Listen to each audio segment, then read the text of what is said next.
भगवान शिव के गले में आभूषण की तरह जो नाग लिपटा रहता है उसका नाम है वासुकी। ऐसी मान्यता है कि सृष्टि में पहली नागमणि भगवान शिव की कृपा से वासुकी के माथे पर उगी थी और वह आज भी उनके माथे पर चमकती है। आज मैं आपको बताऊंगी भगवान शिव के खासम खास सखा वासुकी के बारे में। आखिर नागों का यह राजा, देवों के देव महादेव के गले का आभूषण कैसे बना। उससे पहले मैं डॉक्टर भावना पंत आप सभी को प्रणाम करती हूँ। आपने अगर अभी तक मेरे YouTube चैनल को सब्सक्राइब नहीं किया है तो यही मौका है, तुरंत कर लीजिए। अब सुनिए यह रोचक कथा। वासुकी कश्यप ऋषि और कद्रू माता की संतान थे। उनके बड़े भाई थे शेषनाग, जो कि सांपों की दुनिया के राजा थे, लेकिन वो भगवान विष्णु के परम भक्त थे। उन्हें अपने आराध्य से दूर रहना जरा भी मंजूर नहीं था, तो उन्होंने राजपाट त्याग दिया और पहुंच गए क्षीर सागर और भगवान विष्णु की सेवा में लीन हो गए। अब सारी जिम्मेदारी आ गई छोटे भाई वासुकी पर। वासुकी महान शक्तिशाली नाग थे। दूर दूर तक उनकी कीर्ति का डंका बजता था। वो भगवान शिव के परम भक्त थे, लेकिन भगवान शिव के गले तक पहुंचने के लिए उन्हें एक लंबी परीक्षा पास करनी पड़ी थी। एक समय की बात है जब देवताओं और असुरों ने मिलकर तय किया कि हम समुद्र मंथन करेंगे, लेकिन इतना बड़ा समुद्र कैसे मथा जाए। सबके माथे पर बल पड़ गए। तब एक उपाय निकाला गया। मंदार पर्वत को मथानी बनाया जाए।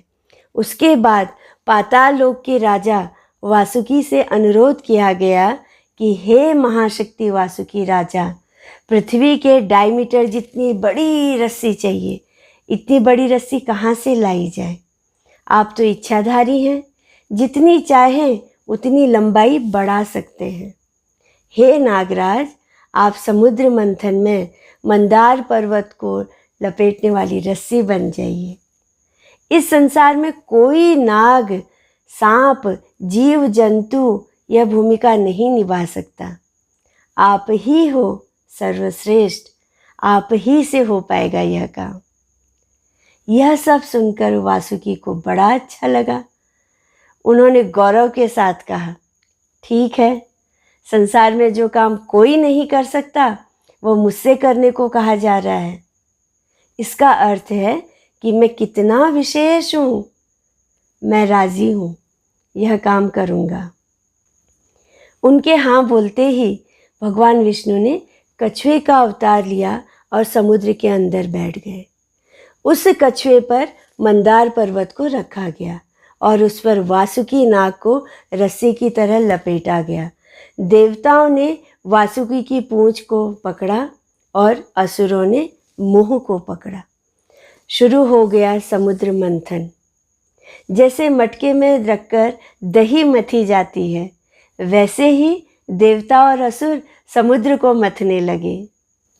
सोचिए कितनी मेहनत का काम है यह। मंदार पर्वत का क्या नुकसान होने वाला, वह तो पत्थर का बना हुआ था।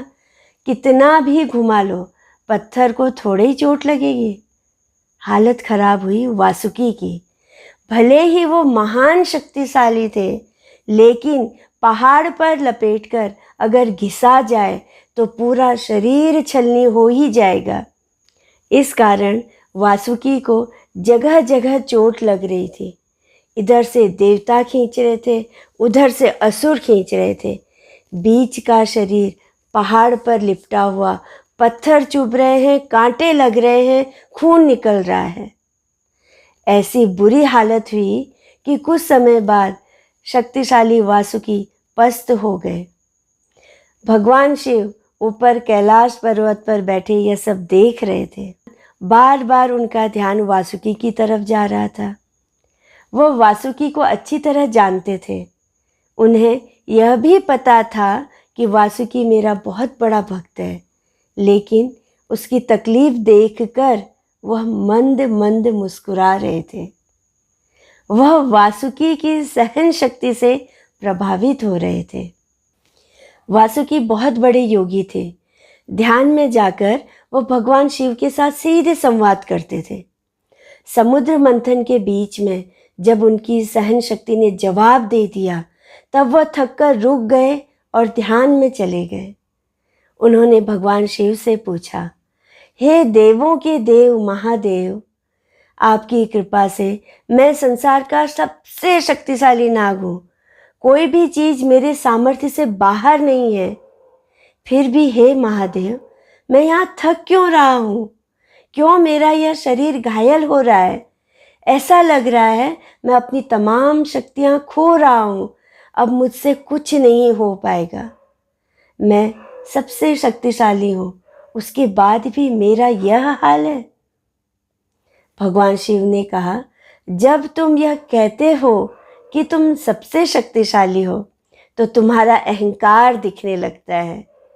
जब तुमसे कहा गया कि संसार में यह काम कोई नहीं कर सकता, तो अनजाने ही तुम्हारा अहम भाव जाग गया, ईगो जाग गया।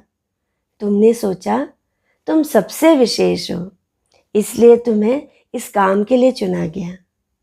याद रखना, किसी बड़े काम के लिए तुम्हें चुना जाता है तो जितना इनाम मिलता है उतनी ही सज़ा भी मिलती है। इनाम में तुम्हें तालियां और इज्जत मिलेगी, लेकिन सज़ा यह है कि तुम हर जगह से चोटिल हो जाओगे। इसलिए अहंकार छोड़ो, इन सारी चोटों को गले से लगाओ और फिर से ताकत जुटाओ। अपने काम को रोको मत। जैसे ही समुद्र से अमृत निकलेगा, तुम्हारी सारी शक्तियां वापस आ जाएंगी। भगवान शिव की इन बातों को सुनकर वासुकी में एक बार फिर से जोश आ गया। अब अमृत निकला तो सच में वासुकी पहले से कहीं ज़्यादा शक्तिशाली हो गए। वासुकी की इस मेहनत और सहन शक्ति से भगवान शिव बहुत प्रभावित हुए। जब समुद्र मंथन समाप्त हो गया, सब अपनी अपनी जिम्मेदारी निभाकर जाने लगे। तब शिव ने कहा, वासुकी, इस संसार में सबसे अधिक सहन शक्ति मुझ में है। मैं हलाहल विष भी सहन कर लेता हूँ। तुम भी मेरे जैसे ही सहनशील हो। आज मैं तुमसे प्रसन्न हूँ, कहो क्या चाहिए? वासुकी ने कहा, भगवान, ऐसा कुछ कीजिए कि मैं हमेशा आपके साथ रहूं, आपके गले का हार बन जाऊं। शिव ने कहा, तथास्तु, और उसके बाद वासुकी भगवान शिव के गले का हार बन गए।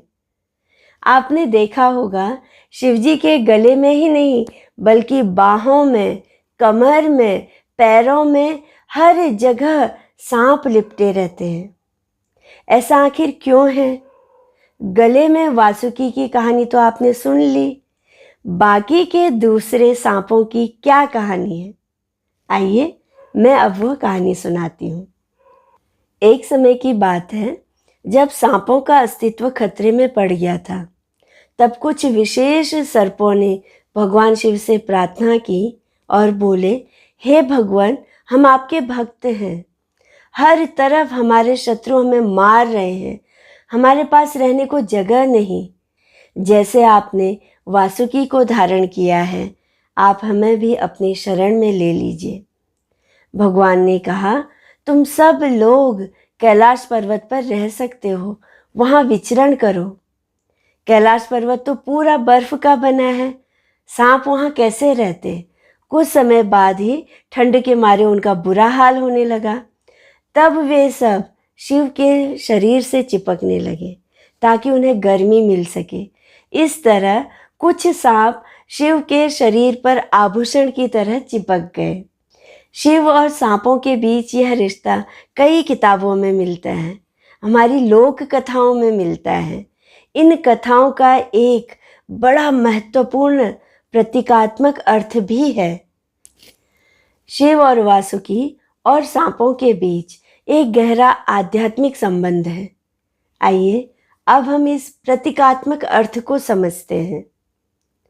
वासुकी शिवजी के गले में 3 चक्कर मारकर बैठते हैं, जिसे 3 कुंडली कहते हैं। भारतीय अध्यात्म में सांप समय का प्रतीक है, जिसे काल भी कहा जाता है।